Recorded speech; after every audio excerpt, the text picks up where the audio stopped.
The title of the third lecture is The Conception of God and the Meaning of Prayer. We have seen that the judgment based upon religious experience fully satisfies the intellectual test. The more important regions of experience, examined with an eye on a synthetic view, reveal as the ultimate ground of all experience a rationally directed creative will, which we have found reasons to describe as an ego. In order to emphasize the individuality of the ultimate ego, the Quran gives him the proper name of Allah and further defines him as follows. Say, Allah is one. All things depend on him. He begetteth not, and he is not begotten, and there is none like unto him. But it is hard to understand what exactly is an individual. As Bergson has taught us in his Creative Evolution, individuality is a matter of degrees and is not fully realized, even in the case of the apparently closed-off unity of the human being. In particular, it may be said of individuality, says Bergson, that while the tendency to individuate is everywhere present in the organized world, it is everywhere opposed by the tendency towards reproduction. For the individuality to be perfect, it would be necessary that no detached part of the organism could live separately. But then reproduction would be impossible. For what is reproduction but the building up of a new organism with a detached fragment of the old? Individuality, therefore, harbors its own enemy at home. In the light of this passage, it is clear that the perfect individual, closed off as an ego, peerless and unique, cannot be conceived as harboring its own enemy at home. It must be conceived as superior to the antagonistic tendency of reproduction. This characteristic of the perfect ego is one of the most essential elements in the Quranic conception of God, and the Quran mentions it over and over again, not so much with a view to attack the current Christian conception, as to accentuate its own view of a perfect individual. It may, however, be said that the history of religious thought discloses various ways of escape from an individualistic conception of the ultimate reality, which is conceived as some vague, vast, and pervasive cosmic element such as light.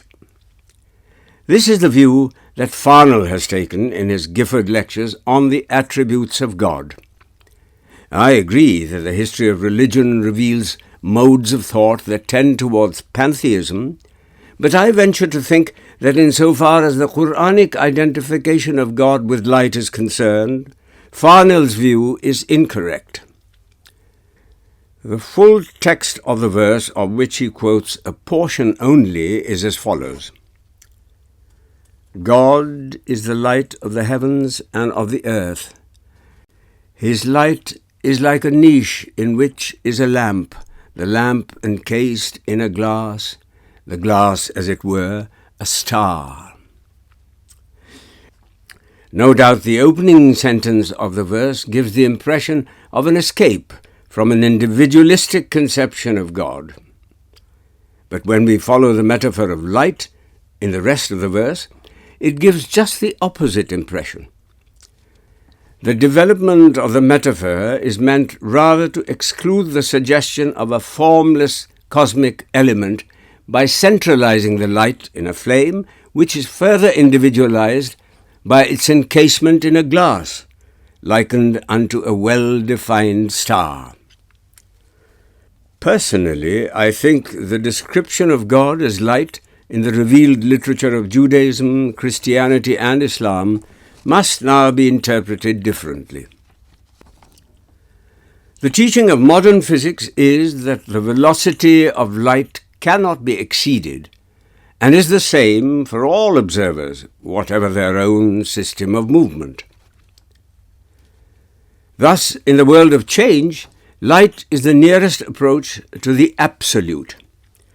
The metaphor of light, as applied to God, therefore, must, in view of modern knowledge, be taken to suggest the absoluteness of God and not his omnipresence, which easily lends itself to a pantheistic interpretation. There is, however, one question which will be raised in this connection. Does not individuality imply finitude? If God is an ego, and as such an individual, how can we conceive him as infinite?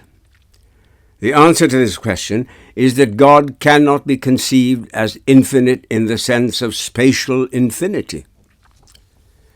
In matters of spiritual valuation, mere immensity counts for nothing. Moreover, as we have seen before, temporal and spatial infinities are not absolute. Modern science regards nature not as something static, situated in an infinite void, but a structure of interrelated events out of whose mutual relations arise the concepts of space and time. And this is only another way of saying that space and time are interpretations, which thought puts upon the creative activity of the ultimate ego. Space and time are possibilities of the ego, only partially realized in the shape of our mathematical space and time. Beyond him, and apart from his creative activity, there is neither time nor space to close him off in reference to other egos. The ultimate ego is therefore neither infinite in the sense of spatial infinity, nor finite in the sense of the space-bound human ego, whose body closes him off in reference to other egos. The infinity of the ultimate ego consists in the infinite inner possibilities of his creative activity, of which the universe, as known to us, is only a partial expression. In one word, God's infinity is intensive, not extensive. It involves an infinite series, but is not that series. The other important elements in the Quranic conception of God, from a purely intellectual point of view, are creativeness, knowledge, omnipotence, and eternity. I shall deal with them serially. Finite minds regard nature as a confronting other, existing per se, which the mind knows but does not make. We are thus apt to regard the act of creation as a specific past event, and the universe appears to us as a manufactured article which has no organic relation to the life of its maker, and of which the maker is nothing more than a mere spectator. All the meaningless theological controversies about the idea of creation arise from this narrow vision of the finite mind. Thus regarded, the universe is a mere accident in the life of God, and might not have been created. The real question which we are called upon to answer is this: does the universe confront God as his other, with space intervening between him and it? The answer is that from the divine point of view, there is no creation in the sense of a specific event having a before and an after. The universe cannot be regarded as an independent reality standing in opposition to him. This view of the matter will reduce both God and the world to two separate entities confronting each other in the empty receptacle of an infinite space. We have seen before that space, time, and matter are interpretations which thought puts on the free creative energy of God. They are not independent realities existing per se, but only intellectual modes of apprehending the life of God. The question of creation once arose among the disciples of the well-known saint Bayezid of Bistam. One of the disciples very pointedly put the common-sense view, saying, "There was a moment of time when God existed, and nothing else existed beside him." The saint's reply was equally pointed. "It is just the same now," said he, "as it was then." The world of matter, therefore, is not a stuff co-eternal with God, operated upon by him from a distance, as it were. It is in its real nature one continuous act which thought breaks up into a plurality of mutually exclusive things. Professor Eddington has thrown further light on this important point, and I take the liberty to quote from his book, Space, Time and Gravitation. "We have a world of point events with their primary interval relations. Out of these, an unlimited number of more complicated relations and qualities can be built up mathematically, describing various features of the state of the world. These exist in nature in the same sense as an unlimited number of walks exist on an open moor. But the existence is, as it were, latent, unless someone gives significance to the walk by following it, and in the same way the existence of any one of these qualities of the world only acquires significance above its fellows if a mind singles it out for recognition. Mind filters out matter from the meaningless jumble of qualities, as the prism filters out the colors of the rainbow from the chaotic pulsations of white light. Mind exalts the permanent and ignores the transitory, and it appears from the mathematical study of relations that the only way in which the mind can achieve her object is by picking out one particular quality as the permanent substance of the perceptual world, partitioning a perceptual time and space for it to be permanent in, and, as a necessary consequence of this Hobson's choice, the laws of gravitation and mechanics and geometry have to be obeyed. Is it too much to say that the mind's search for permanence has created the world of physics? The last sentence in this passage is one of the deepest things in Professor Eddington's book. The physicist has yet to discover, by his own methods, that the passing show of the apparently permanent world of physics, which the mind has created in its search for permanence, is rooted in something more permanent, conceivable only as a self, which alone combines the opposite attributes of change and permanence, and can thus be regarded as both constant and variable. There is, however, one question which we must answer before we proceed further. In what manner does the creative activity of God proceed to the work of creation? The most orthodox and still popular school of Muslim theology, I mean the Asharite, hold that the creative method of divine energy is atomic, and they appear to have based their doctrine on the following verse of the Quran. "And no one thing is here, but with us are its storehouses, and we send it not down, but in fixed quantities." The rise and growth of atomism in Islam, the first important indication of an intellectual revolt against the Aristotelian idea of a fixed universe, forms one of the most interesting chapters in the history of Muslim thought. The views of the school of Basra were first shaped by Abu Hashim, and those of the school of Baghdad by that most exact and daring theological thinker, Abu Bakr Baqillani. Later, in the beginning of the 13th century, we find a thoroughly systematic description in a book called The Guide of the Perplexed, by Moses Maimonides, a Jewish theologian who was educated in the Muslim universities of Spain. A French translation of this book was made by Monk in 1866, and recently Professor MacDonald of America has given an excellent account of its contents in the ISIS, from which Dr. Zwemmer has reprinted it in the Muslim World of January 1928. Professor MacDonald, however, has made no attempt to discover the psychological forces that determined the growth of atomistic kalam in Islam.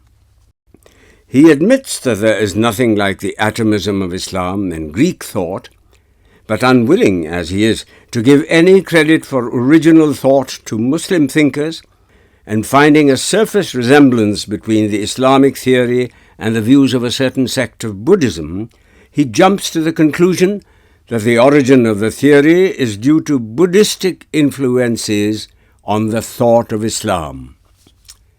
Unfortunately, a full discussion of the sources of this purely speculative theory is not possible in this lecture. I propose only to give you some of its more salient features, indicating at the same time the lines on which the work of reconstruction in the light of modern physics ought, in my opinion, to proceed.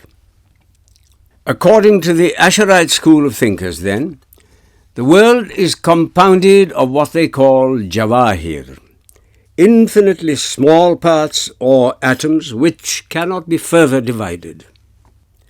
Since the creative activity of God is ceaseless, the number of the atoms cannot be finite. Fresh atoms are coming into being every moment, and the universe is therefore constantly growing. As the Quran says, God adds to his creation what he wills. The essence of the atom is independent of its existence. This means that existence is a quality imposed on the atom by God. Before receiving this quality, the atom lies dormant, as it were, in the creative energy of God, and its existence means nothing more than divine energy become visible. The atom in its essence, therefore, has no magnitude. It has its position, which does not involve space. It is by their aggregation that atoms become extended and generate space. Ibn Hazm, the critic of atomism, acutely remarks that the language of the Quran makes no difference in the act of creation and the thing created. What we call a thing, then, is in its essential nature an aggregation of atomic acts. Of the concept of atomic act, however, it is difficult to form a mental picture. Modern physics, too, conceives as action the actual atom of a certain physical quantity. But as Professor Eddington has pointed out, the precise formulation of the theory of quanta of action has not been possible so far, though it is vaguely believed that the atomicity of action is the general law, and that the appearance of electrons is in some way dependent on it. Again, we have seen that each atom occupies a position which does not involve space. That being so, what is the nature of motion, which we cannot conceive except as the atom's passage through space? Since the Asharites regarded space as generated by the aggregation of atoms, they could not explain movement as a body's passage through all the points of space, intervening between the point of its start and its destination. Such an explanation must necessarily assume the existence of void as an independent reality. In order, therefore, to get over the difficulty of empty space, Nazam resorted to the notion of tafra, or jump, and imagined the moving body not as passing through all the discrete positions in space, but as jumping over the void between one position and another. Thus, according to him, a quick motion and a slow motion possess the same speed, but the latter has more points of rest. I confess I do not quite understand this solution of the difficulty. It may, however, be pointed out that modern atomism has found a similar difficulty, and a similar solution has been suggested. In view of the experiments relating to Planck's theory of quanta, we cannot imagine the moving atom as continuously traversing its path in space. One of the most hopeful lines of explanation, says Professor Whitehead in his Science and the Modern World, is to assume that an electron does not continuously traverse its path in space. The alternative notion as to its mode of existence is that it appears at a series of discrete positions in space which it occupies for successive durations of time. It is as though an automobile moving at the average rate of 30 miles an hour along a road did not traverse the road continuously, but appeared successively at the successive milestones, remaining for 2 minutes at each milestone. Another feature of this theory of creation is the doctrine of accident, on the perpetual creation of which depends the continuity of the atom as an existent. If God ceases to create the accidents, the atom ceases to exist as an atom. The atom possesses inseparable positive or negative qualities. These exist in opposed couples as life and death, motion and rest, and possess practically no duration. Two propositions follow from this. 1. Nothing has a stable nature. 2. There is a single order of atoms, that is, what we call the soul is either a finer kind of matter or only an accident. I am inclined to think that in view of the idea of continuous creation, which the Asharite intended to establish, there is an element of truth in the first proposition. I have said before that in my opinion the spirit of the Quran is on the whole anti-classical. I regard the Asharite thought on this point as a genuine effort to develop on the basis of an ultimate will or energy a theory of creation which, with all its shortcomings, is far more true to the spirit of the Quran than the Aristotelian idea of a fixed universe. The duty of the future theologians of Islam is to reconstruct this purely speculative theory and to bring it into closer contact with modern science, which appears to be moving in the same direction. The second proposition looks like pure materialism. It is my belief that the Asharite view that the nafs is an accident is opposed to the real trend of their own theory, which makes the continuous existence of the atom dependent on the continuous creation of accidents in it. It is obvious that motion is inconceivable without time. And since time comes from psychic life, the latter is more fundamental than motion. No psychic life, no time. No time, no motion. Thus, it is really what the Asharite call the accident which is responsible for the continuity of the atom as such. The atom becomes, or rather looks, spatialized when it receives the quality of existence. Regarded as a phase of divine energy, it is essentially spiritual. The nafs is the pure act. The body is only the act become visible, and hence measurable. In fact, the Asharite vaguely anticipated the modern notion of point instant, but they failed rightly to see the nature of the mutual relation between the point and the instant. The instant is the more fundamental of the two, but the point is inseparable from the instant as being a necessary mode of its manifestation. The point is not a thing. It is only a sort of looking at the instant. Rumi is far more true to the spirit of Islam than Ghazali when he says, "Paikar az mau hast shud, ne mau azu. Badi az mau mast shud, ne mau azu." Reality is therefore essentially spirit. But of course there are degrees of spirit. In the history of Muslim thought, the idea of degrees of reality appears in the writings of Shihabuddin Sohrawardi Maktul. In modern times, we find it worked out on a much larger scale in Hegel, and more recently in the late Lord Haldane's Reign of Relativity, which he published shortly before his death.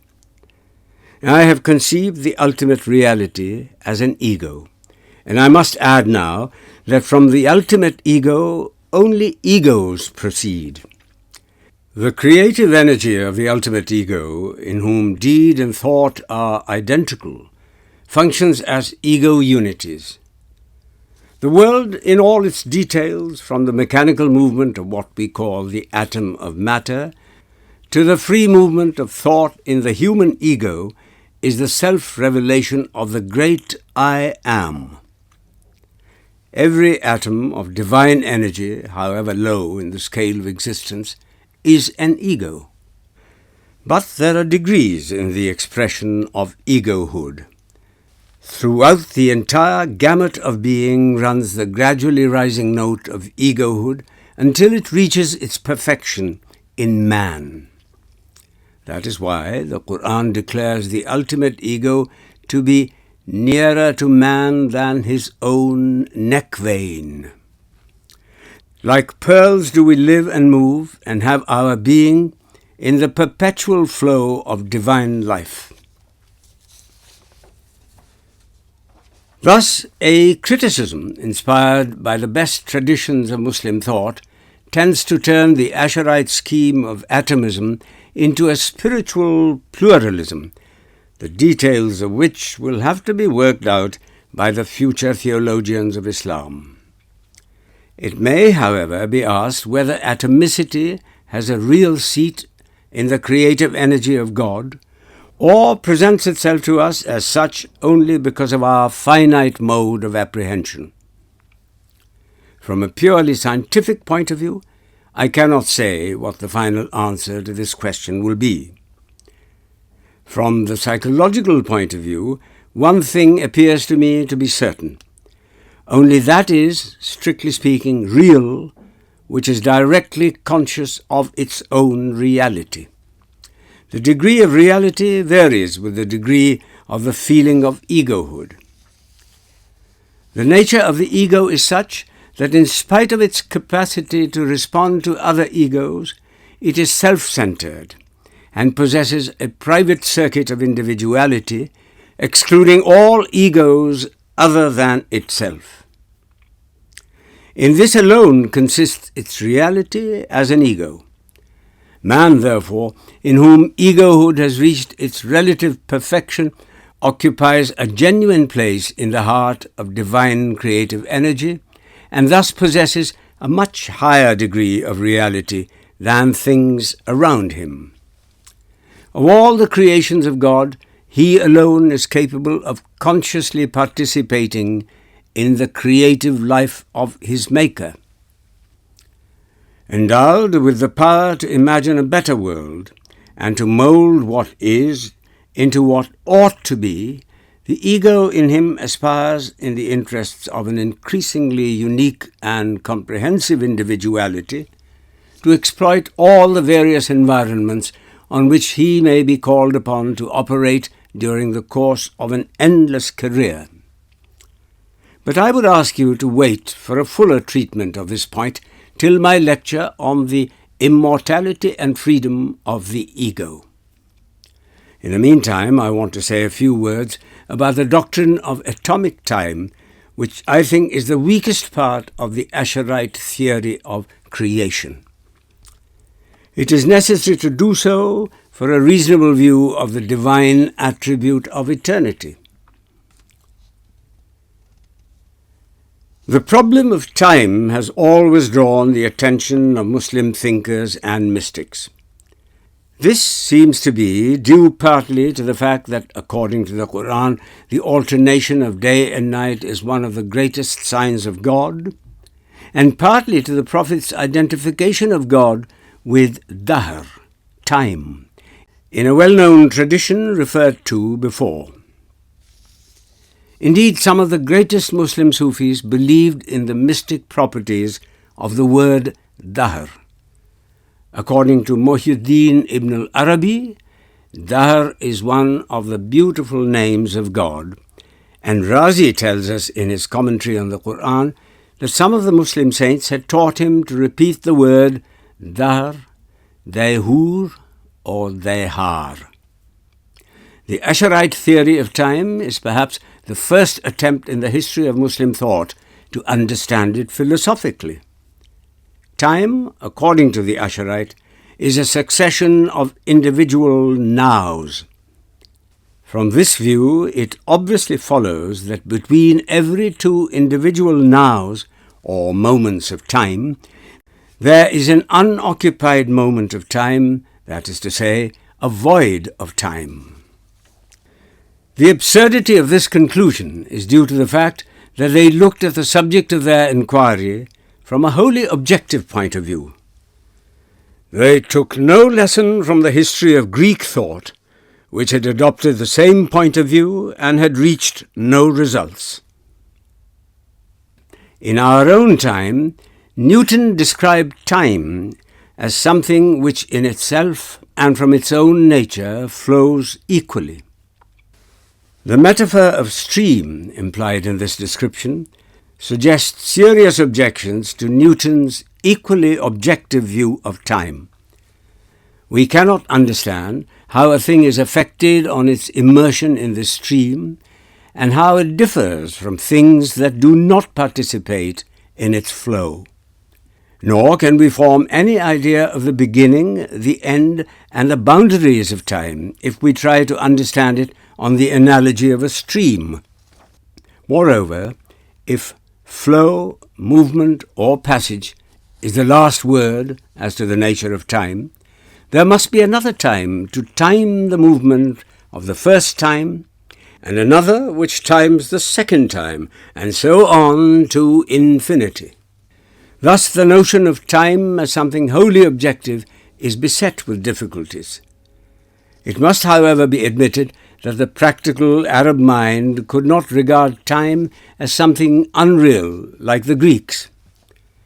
Nor can it be denied that even though we possess no sense organ to perceive time, it is a kind of flow, and has as such a genuine objective, that is to say, atomic aspect. In fact, the verdict of modern science is exactly the same as that of the Asharite, for recent discoveries in physics regarding the nature of time assume the discontinuity of matter. The following passage from Professor Rougier's Philosophy and New Physics is noteworthy in this connection. Contrary to the ancient adage, natura nihil facit per saltum, nature hates all sudden changes, it becomes apparent that the universe varies by sudden jumps and not by imperceptible degrees. A physical system is capable of only a finite number of distinct states. Since between two different and immediately consecutive states the world remains motionless, time is suspended, so that time itself is discontinuous. There is an atom of time. The point, however, is that the constructive endeavour of the Asharite, as of the moderns, was wholly lacking in psychological analysis, and the result of this shortcoming was that they altogether failed to perceive the subjective aspect of time. It is due to this failure that in their theory the systems of material atoms and time atoms lie apart, with no organic relation between them. It is clear that if we look at time from a purely objective point of view, serious difficulties arise, for we cannot apply atomic time to God and conceive Him as a life in the making, as Professor Alexander appears to have done in his lectures on space, time, and deity. Later Muslim theologians fully realized these difficulties. Mullah Jalaluddin Dabwani, in a passage of his Zawra, which reminds the modern student of Professor Royce's view of time, tells us that if we take time to be a kind of span, which makes possible the appearance of events as a moving procession, and conceive the span to be a unity, then we cannot but describe it as an original state of divine activity, encompassing all the succeeding states of that activity. But Mullah Dabwani takes good care to add that a deeper insight into the nature of succession reveals its relativity, so that it disappears in the case of God, to whom all events are present in a single act of perception. The Sufi poet Iraqi has a similar way of looking at the matter. He conceives infinite varieties of time relative to the varying grades of being, intervening between materiality and pure spirituality. The time of gross bodies, which arises from the revolution of the heavens, is divisible into past, present, and future, and its nature is such that as long as one day does not pass away, the succeeding day does not come. The time of immaterial beings is also serial in character, but its passage is such that a whole year in the time of gross bodies is not more than a day in the time of an immaterial being. Rising higher and higher in the scale of immaterial beings, we reach divine time, time which is absolutely free from the quality of passage, and consequently does not admit of divisibility, sequence, and change. It is above eternity. It has neither beginning nor end. The eye of God sees all the visibles, and his ear hears all the audibles in one indivisible act of perception. The priority of God is not due to the priority of time. On the other hand, the priority of time is due to God's priority.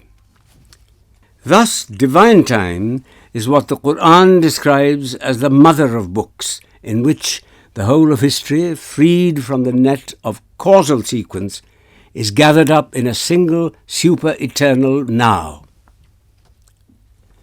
Of all the Muslim theologians, however, it is Fakhruddin Razi who appears to have given the most serious attention to the problem of time. In his Eastern discussions, Razi subjects to a searching examination all the contemporary theories of time. He too is in the main objective in his method and finds himself unable to reach any definite conclusions. Until now, he says, I have not been able to discover anything really true with regard to the nature of time, and the main purpose of my book is to explain what can possibly be said for or against each theory without any spirit of partisanship, which I generally avoid, especially in connection with the problem of time. The above discussion makes it perfectly clear that a purely objective point of view is only partially helpful in our understanding of the nature of time. The right course is a careful psychological analysis of our conscious experience, which alone reveals the true nature of time. I suppose you remember the distinction that I drew in the two aspects of the self, appreciative and efficient. The appreciative self lives in pure duration, that is, change without succession. The life of the self consists in its movement from appreciation to efficiency, from intuition to intellect, and atomic time is born out of this movement. Thus, the character of our conscious experience, our point of departure in all knowledge, gives us a clue to the concept which reconciles the opposition of permanence and change, of time regarded as an organic whole or eternity, and time regarded as atomic. If then we accept the guidance of our conscious experience and conceive the life of the all-inclusive ego on the analogy of the finite ego, the time of the ultimate ego is revealed as change without succession. That is an organic whole which appears atomic because of the creative movement of the ego. This is what Mir Muhammad Baqir Damad means when he says that time is born with the act of creation, by which the ultimate ego realizes and measures, so to speak, the infinite wealth of his own undetermined creative possibilities. On the one hand, therefore, the ego lives in eternity, by which term I mean non-successional change. On the other, it lives in serial time, which I conceive as organically related to eternity in the sense that it is a measure of non-successional change. In this sense alone is it possible to understand the Quranic verse, "To God belongs the alternation of day and night." But on this difficult side of the problem, I have said enough in my preceding lecture. It is now time to pass on to the divine attributes of knowledge and omnipotence. The word knowledge, as applied to the finite ego, always means discursive knowledge, a temporal process which moves round a veritable other, supposed to exist per se, and confronting the knowing ego. In this sense, knowledge, even if we extend it to the point of omniscience, must always remain relative to its confronting other, and cannot therefore be predicated of the ultimate ego, who, being all-inclusive, cannot be conceived as having a perspective like the finite ego. The universe, as we have seen before, is not an other existing per se in opposition to God. It is only when we look at the act of creation as a specific event in the life history of God that the universe appears as an independent other. From the standpoint of the all-inclusive ego, there is no other. In him, thought and deed, the act of knowing and the act of creating are identical. It may be argued that the ego, whether finite or infinite, is inconceivable without a confronting non-ego, and if there is nothing outside the ultimate ego cannot be conceived as an ego. The answer to this argument is that logical negations are of no use in forming a positive concept, which must be based on the character of reality as revealed in experience. Our criticism of experience reveals the ultimate reality to be a rationally directed life, which, in view of our experience of life, cannot be conceived except as an organic whole, as something closely knit together and possessing a central point of reference. This being the character of life, the ultimate life can be conceived only as an ego. Knowledge, in the sense of discursive knowledge, however infinite, cannot therefore be predicated of an ego who knows and at the same time forms the ground of the object known. Unfortunately, language does not help us here.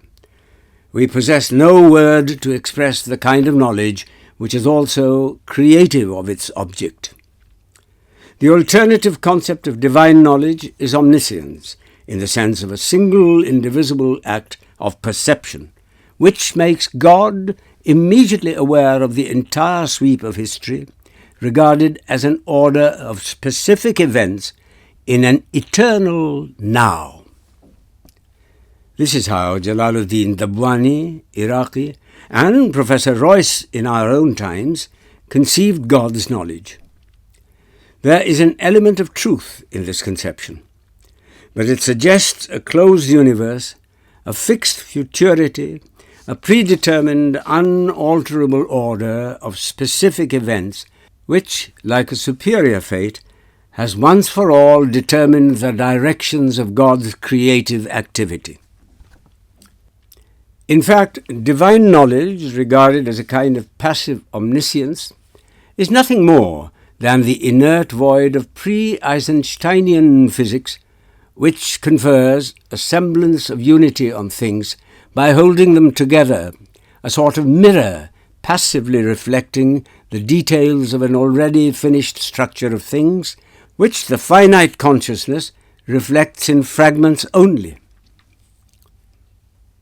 Divine knowledge must be conceived as a living creative activity, to which the objects that appear to exist in their own right are organically related. By conceiving God's knowledge as a kind of reflecting mirror, we no doubt save His foreknowledge of future events. But it is obvious that we do so at the expense of His freedom. The future certainly pre-exists in the organic whole of God's creative life, but it pre-exists as an open possibility, not as a fixed order of events with definite outlines. An illustration will perhaps help us in understanding what I mean.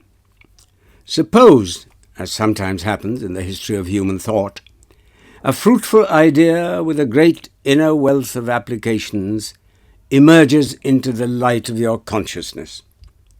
You are immediately aware of the idea as a complex whole, but the intellectual working out of its numerous bearings is a matter of time. Intuitively, all the possibilities of the idea are present in your mind. If a specific possibility as such is not intellectually known to you at a certain moment of time, it is not because your knowledge is defective, but because there is yet no possibility to become known.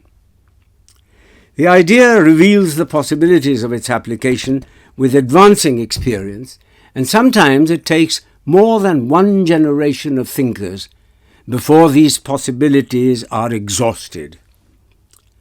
Nor is it possible, on the view of divine knowledge as a kind of passive omniscience, to reach the idea of a creator. If history is regarded merely as a gradually revealed photo of a predetermined order of events, then there is no room in it for novelty and initiation. Consequently, we can attach no meaning to the word creation, which has a meaning for us only in view of our own capacity for original action. The truth is that the whole theological controversy relating to predestination is due to pure speculation with no eye on the spontaneity of life, which is a fact of actual experience. No doubt the emergence of egos endowed with the power of spontaneous and hence unforeseeable action is, in a sense, a limitation on the freedom of the all-inclusive ego, but this limitation is not externally imposed. It is born out of His own creative freedom, whereby He has chosen finite egos to be participators of His life, power, and freedom. But how, it may be asked, is it possible to reconcile limitation with omnipotence? The word limitation needs not frighten us. The Quran has no liking for abstract universals. It always fixes its gaze on the concrete, which the theory of relativity has only recently taught modern philosophy to see. All activity, creational or otherwise, is a kind of limitation, without which it is impossible to conceive God as a concrete, operative ego. Omnipotence, abstractly conceived, is merely a blind, capricious power without limits. The Quran has a clear and definite conception of nature as a cosmos of mutually related forces. It therefore views divine omnipotence as intimately related to divine wisdom and finds the infinite power of God revealed not in the arbitrary and the capricious, but in the recurrent, the regular, and the orderly. At the same time, the Quran conceives God as holding all goodness in His hands. If then the rationally directed divine will is good, a very serious problem arises. The course of evolution, as revealed by modern science, involves almost universal suffering and wrongdoing. No doubt wrongdoing is confined to man only. But the fact of pain is almost universal, though it is equally true that men can suffer, and have suffered the most excruciating pain for the sake of what they have believed to be good. Thus the two facts of moral and physical evil stand out prominent in the life of nature. Nor can the relativity of evil and the presence of forces that tend to transmute it be a source of consolation to us, for in spite of all this relativity and transmutation, there is something terribly positive about it. How is it then possible to reconcile the goodness and omnipotence of God with the immense volume of evil in His creation? This painful problem is really the crux of theism.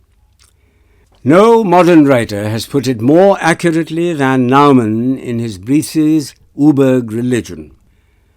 We possess, he says, a knowledge of the world which teaches us a God of power and strength who sends out life and death as simultaneously as shadow and light, and a revelation, a faith as to salvation, which declares the same God to be Father. The following of the world God produces the morality of the struggle for existence, and the service of the Father of Jesus Christ produces the morality of compassion. And yet they are not two gods, but one God. Somehow or other their arms intertwine. Only no mortal can say where and how this occurs. To the optimist Browning, all is well with the world. To the pessimist Schopenhauer, the world is one perpetual winter, wherein a blind will expresses itself in an infinite variety of living things which bemoan their emergence for a moment and then disappear forever. The issue thus raised between optimism and pessimism cannot be finally decided at the present stage of our knowledge of the universe. Our intellectual constitution is such that we can take only a piecemeal view of things. We cannot understand the full import of the great cosmic forces which work havoc and at the same time sustain and amplify life. The teaching of the Quran, which believes in the possibility of improvement in the behavior of man and his control over natural forces, is neither optimism nor pessimism. It is meliorism, which recognizes a growing universe and is animated by the hope of man's eventual victory over evil. But the clue to a better understanding of our difficulty is given in the legend relating to what is called the fall of man. In this legend, the Quran partly retains the ancient symbols, but the legend is materially transformed with a view to put an entirely fresh meaning into it. The Quranic method of complete or partial transformation of legends in order to besoul them with new ideas and thus to adapt them to the advancing spirit of time is an important point which has nearly always been overlooked both by Muslim and non-Muslim students of Islam. The object of the Quran in dealing with these legends is seldom historical. It nearly always aims at giving them a universal moral or philosophical import.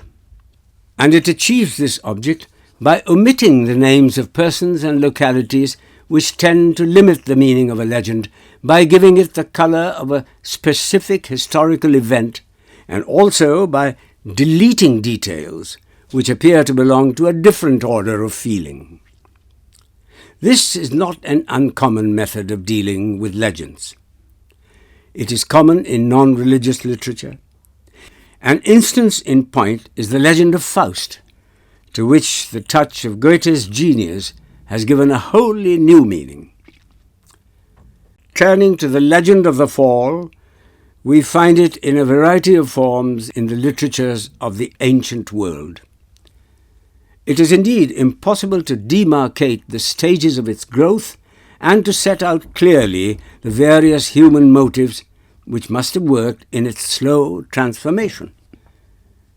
But confining ourselves to the Semitic form of the myth, it is highly probable that it arose out of the primitive man's desire to explain to himself the infinite misery of his plight in an uncongenial environment which abounded in disease and death and obstructed him on all sides in his endeavour to maintain himself. Having no control over the forces of nature, a pessimistic view of life was perfectly natural to him. Thus, in an old Babylonian inscription, we find the serpent, phallic symbol, the tree and the woman offering an apple, symbol of virginity, to the man.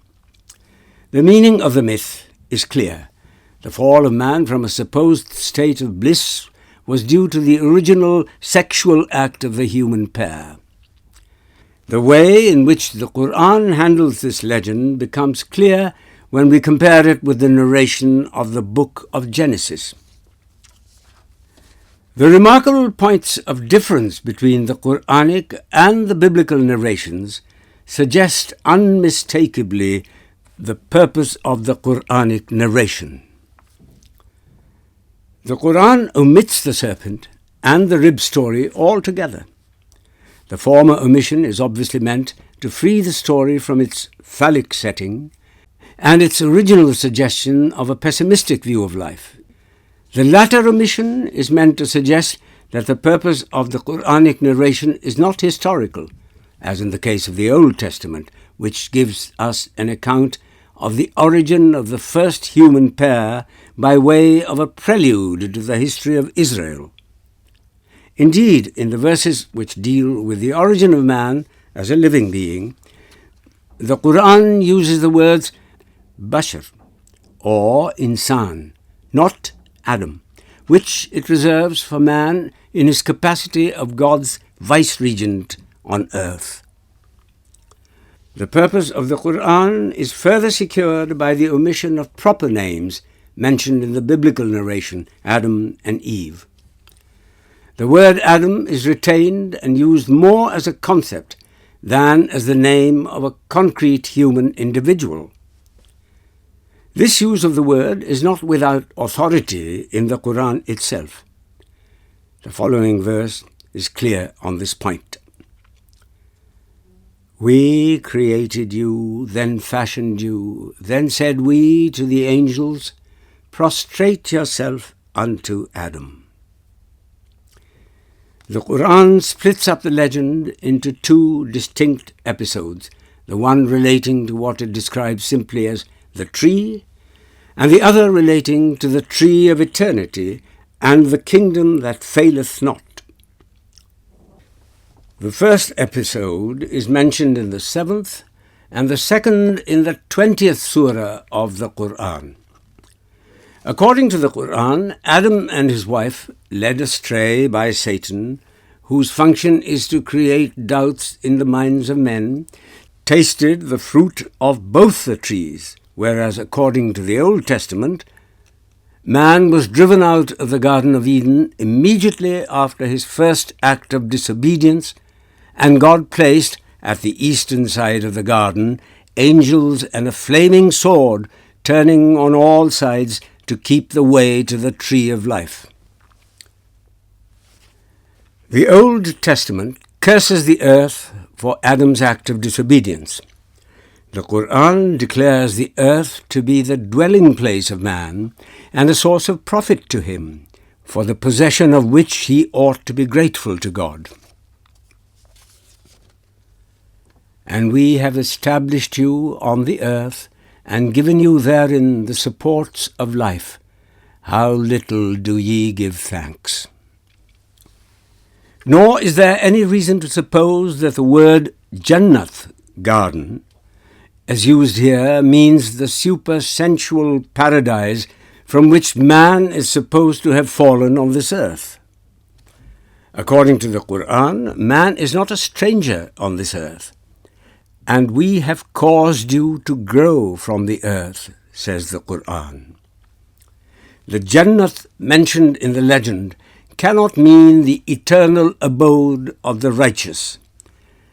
In the sense of the eternal abode of the righteous, Jannat is described by the Quran to be the place wherein the righteous will pass to one another the cup which shall engender no light discourse, no motive to sin.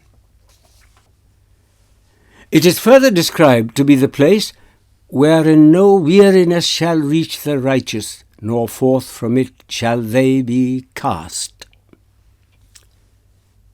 In the Jannat mentioned in the legend, however, the very first event that took place was man's sin of disobedience, followed by his expulsion. In fact, the Quran itself explains the meaning of the word as used in its own narration. In the second episode of the legend, the garden is described as a place where there is neither hunger nor thirst, neither heat nor nakedness.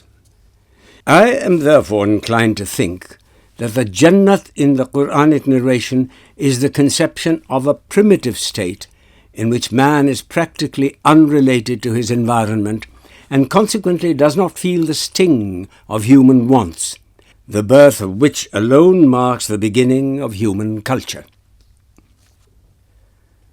Thus we see that the Quranic legend of the fall has nothing to do with the first appearance of man on this planet. Its purpose is rather to indicate man's rise from a primitive state of instinctive appetite to the conscious possession of a free self capable of doubt and disobedience. The fall does not mean any moral depravity. It is man's transition from simple consciousness to the first flash of self-consciousness, a kind of waking from the dream of nature with a throb of personal causality in one's own being. Nor does the Quran regard the earth as a torture hall where an elementally wicked humanity is imprisoned for an original act of sin. Man's first act of disobedience was also his first act of free choice, and that is why, according to the Quranic narration, Adam's first transgression was forgiven. Now, goodness is not a matter of compulsion. It is the self's free surrender to the moral ideal and arises out of a willing cooperation of free egos. A being whose movements are wholly determined like a machine cannot produce goodness. Freedom is thus a condition of goodness. But to permit the emergence of a finite ego, who has the power to choose after considering the relative values of several courses of action open to him, is really to take a great risk, for the freedom to choose good involves also the freedom to choose what is the opposite of good. That God has taken this risk shows his immense faith in man. It is for man now to justify this faith. Perhaps such a risk alone makes it possible to test and develop the potentialities of a being who was created of the goodliest fabric and then brought down to be the lowest of the low. As the Quran says, "And for trial will we test you with evil and with good." Good and evil, therefore, though opposites, must fall within the same whole. There is no such thing as an isolated fact, for facts are systematic wholes, the elements of which must be understood by mutual reference. Logical judgment separates the elements of a fact only to reveal their interdependence. Further, it is the nature of the self to maintain itself as a self. For this purpose, it seeks knowledge, self-multiplication, and power, or, in the words of the Quran, the kingdom that never faileth. The first episode in the Quranic legend relates to man's desire for knowledge, the second to his desire for self-multiplication and power. In connection with the first episode, it is necessary to point out two things. Firstly, the episode is mentioned immediately after the verses describing Adam's superiority over the angels in remembering and reproducing the names of things. The purpose of these verses, as I've shown before, is to bring out the conceptual character of human knowledge. Secondly, Madame Blavatsky, who possessed a remarkable knowledge of ancient symbolism, tells us in her book called Secret Doctrine that with the ancients, the tree was a cryptic symbol for occult knowledge. Adam was forbidden to taste the fruit of this tree, obviously because his finitude as a self, his sense equipment, and his intellectual faculties were, on the whole, attuned to a different type of knowledge, that is, the type of knowledge which necessitates the toil of patient observation and admits only of slow accumulation. Satan, however, persuaded him to eat the forbidden fruit of occult knowledge, and Adam yielded, not because he was elementally wicked, but because, being hasty, a Jew, by nature, he sought a shortcut to knowledge. The only way to correct this tendency was to place him in an environment which, however painful, was better suited to the unfolding of his intellectual faculties. Thus, Adam's insertion into a painful physical environment was not meant as a punishment. It was meant rather to defeat the object of Satan, who, as an enemy of man, diplomatically tried to keep him ignorant of the joy of perpetual growth and expansion. But the life of a finite ego in an obstructing environment depends on the perpetual expansion of knowledge based on actual experience. And the experience of a finite ego, to whom several possibilities are open, expands only by method of trial and error. Therefore, error, which may be described as a kind of intellectual evil, is an indispensable factor in the building up of experience. The second episode of the Quranic legend is as follows. But Satan whispered to him, Adam, said he, O Adam, shall I show thee the tree of eternity and the kingdom that faileth not? And they both ate thereof, and their nakedness appeared to them, and they began to sow of the leaves of the garden to cover them.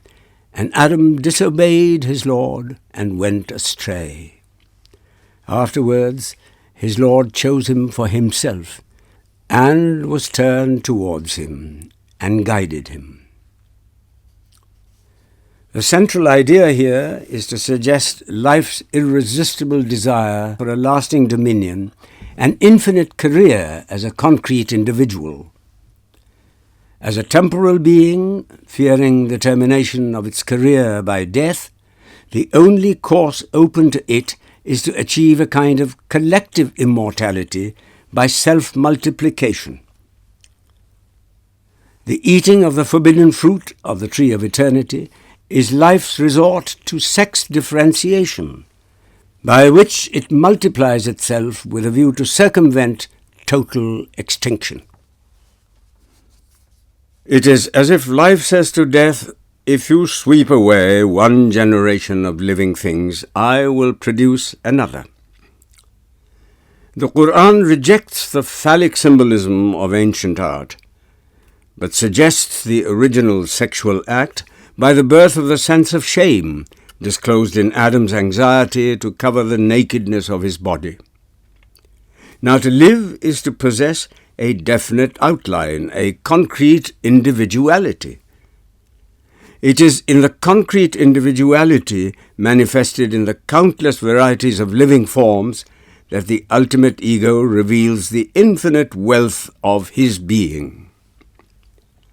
Yet the emergence and multiplication of individualities, each fixing its gaze on the revelation of its own possibilities and seeking its own dominion, inevitably brings in its wake the awful struggle of ages. "Descend ye as enemies of one another," says the Quran. This mutual conflict of opposing individualities is the world pain which both illuminates and darkens the temporal career of life. In the case of man, in whom individuality deepens into personality, opening up possibilities of wrongdoing, the sense of the tragedy of life becomes much more acute. But the acceptance of selfhood as a form of life involves the acceptance of all the imperfections that flow from the finitude of selfhood. The Quran represents man as having accepted, at his peril, the trust of personality, which the heavens, the earth, and the mountains refuse to bear. "Verily we proposed to the heavens and to the earth and to the mountains to receive the trust, but they refused the burden, and they feared to receive it. Man undertook to bear it, but hath proved unjust, senseless." Shall we then say no or yes to the trust of personality with all its attendant ills? True manhood, according to the Quran, consists in patience under ills and hardships. At the present stage of the evolution of selfhood, however, we cannot understand the full import of the discipline which the driving power of pain brings. Perhaps it hardens the self against a possible dissolution. But in asking the above question, we are passing the boundaries of pure thought. This is the point where faith in the eventual triumph of goodness emerges as a religious doctrine. God is equal to his purpose, but most men know it not. I have now explained to you how it is possible philosophically to justify the Islamic conception of God. But, as I have said before, religious ambition soars higher than the ambition of philosophy. Religion is not satisfied with mere conception. It seeks a more intimate knowledge of and association with the object of its pursuit. The agency through which this association is achieved is the act of worship or prayer, ending in spiritual illumination. The act of worship, however, affects different varieties of consciousness differently. In the case of the prophetic consciousness, it is in the main creative. That is, it tends to create a fresh ethical world wherein the prophet, so to speak, applies the pragmatic test to his revelations. I shall further develop this point in my lecture on the meaning of Muslim culture. In the case of the mystic consciousness, it is, in the main, cognitive. It is from this cognitive point of view that I will try to discover the meaning of prayer. And this point of view is perfectly justifiable in view of the ultimate motive of prayer. I would draw your attention to the following passage from the great American psychologist, Professor William James. "It seems probable that in spite of all that science may do to the contrary, men will continue to pray to the end of time, unless their mental nature changes in a manner which nothing we know should lead us to expect. The impulse to pray is a necessary consequence of the fact that whilst the innermost of the empirical selves of a man is a self of the social sort, it yet can find its only adequate socius, its great companion, in an ideal world. Most men either continually or occasionally carry a reference to it in their breast. The humblest outcast on this earth can feel himself to be real and valid by means of this higher recognition. And, on the other hand, for most of us, a world with no such inner refuge, when the outer social self failed and dropped from us, would be the abyss of horror. I say for most of us, because it is probable that individuals differ a good deal in the degree in which they are haunted by the sense of an ideal spectator. It is a much more essential part of the consciousness of some men than of others. Those who have the most of it are possibly the most religious men. But I am sure that even those who say they are altogether without it deceive themselves and really have it in some degree. Thus you will see that, psychologically speaking, prayer is instinctive in its origin. The act of prayer, as aiming at knowledge, resembles reflection. Yet prayer at its highest is much more than abstract reflection. Like reflection, it too is a process of assimilation, but the assimilative process, in the case of prayer, draws itself closely together and thereby acquires a power unknown to pure thought. In thought, the mind observes and follows the working of reality. In the act of prayer, it gives up its career as a seeker of slow-footed universality and rises higher than thought to capture reality itself, with a view to become a conscious participator in its life. There is nothing mystical about it. Prayer, as a means of spiritual illumination, is a normal, vital act by which the little island of our personality suddenly discovers its situation in a larger whole of life. Do not think I am talking of auto-suggestion. Auto-suggestion has nothing to do with the opening up of the sources of life that lie in the depths of the human ego. Unlike spiritual illumination, which brings fresh power by shaping human personality, it leaves no permanent life effects behind. Nor am I speaking of some occult and special way of knowledge.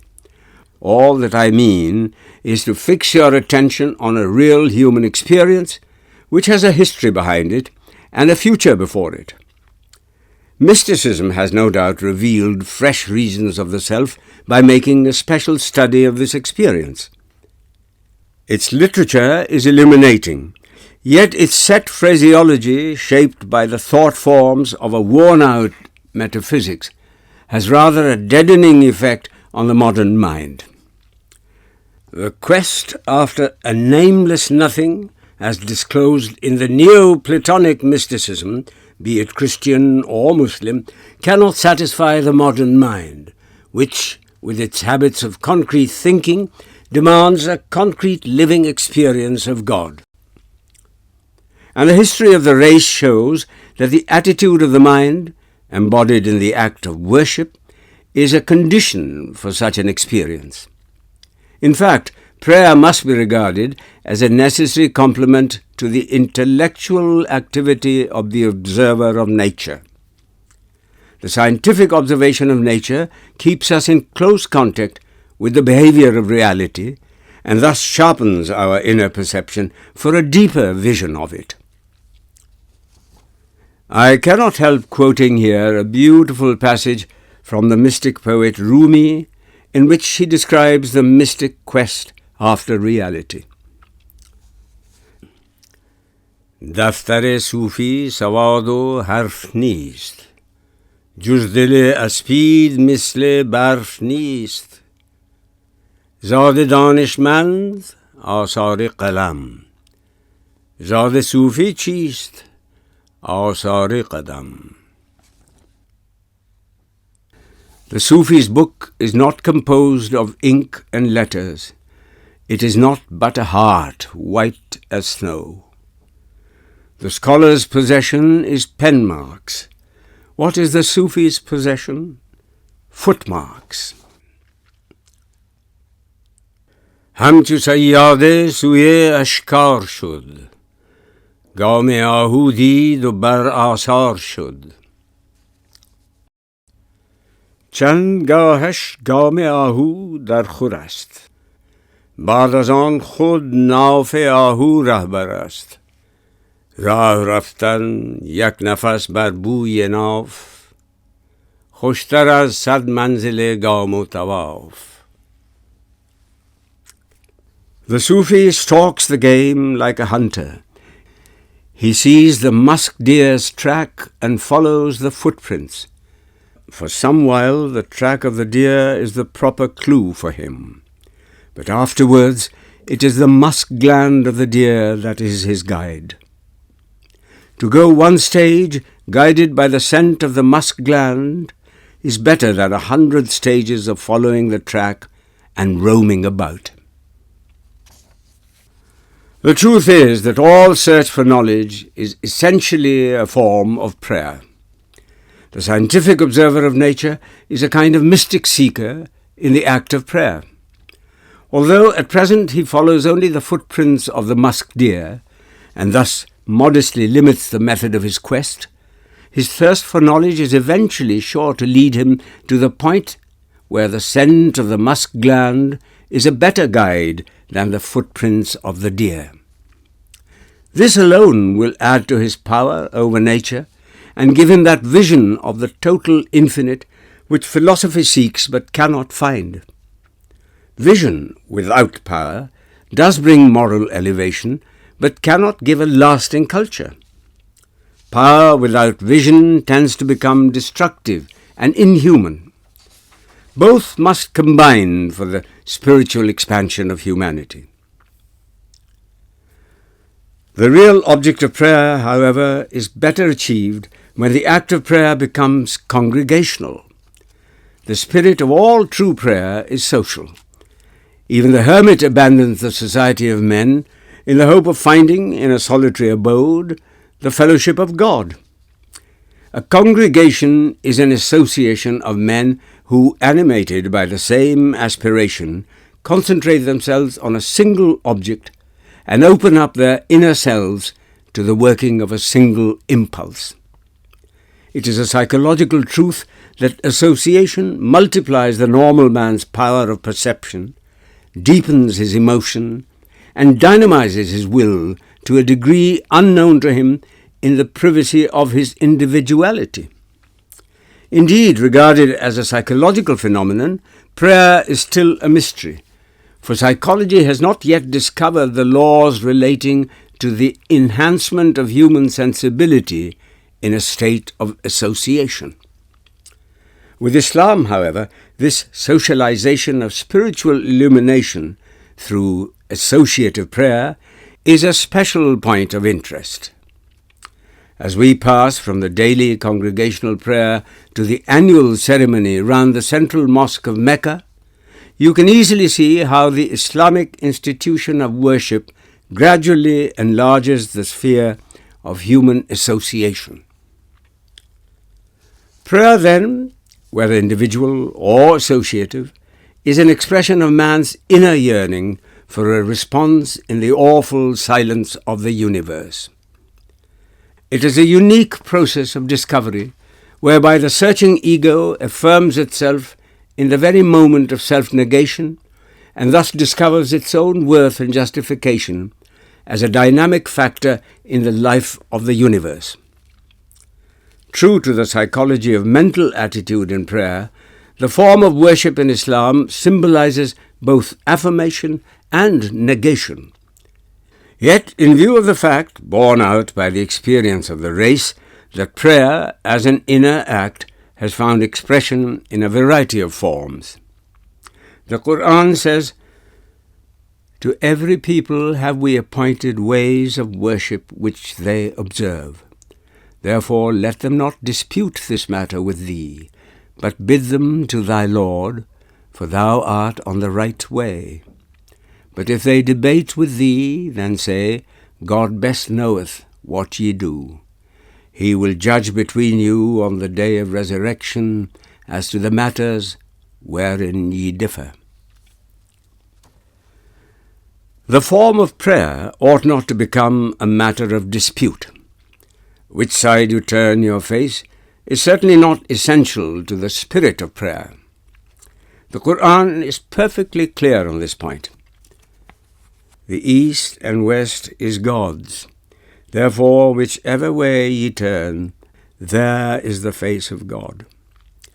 There is no piety in turning your faces towards the east or the west, but he is pious who believeth in God and the last day, and the angels, and the scriptures, and the prophets, and who for the love of God disburseth his wealth to his kindred, and to the orphans, and the needy, and the wayfarer, and those who ask, and for ransoming, who observeth prayer, and payeth the legal alms, and who is of those who are faithful to their engagements when they have engaged in them, and patient under ills and hardships in times of trouble.